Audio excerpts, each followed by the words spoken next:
Mga kapuso, magdadala ng masamang panahon ngayong araw sa ilang bahagi ng bansa ang low pressure area at ang shear line.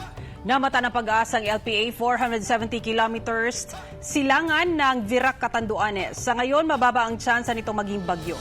Pinaalerto naman mula sa pagulang dulot ng shear line ang Bicol Region, Marinduque, Romblon, Aklan, Capiz at Northern Samar. Ang shear line ay ang pagsasalubong ng amihan at ng easterlies. Ngayong umaga, posible ang ulan sa ilang bahagi ng Apayao, Cagayan, Isabela, Aurora, Quezon, Mimaropa Region, Bicol at Visayas. Base sa rainfall forecast ng Metro Weather. Pagsapit ng hapon, uulanin na ang iba pang panig ng bansa.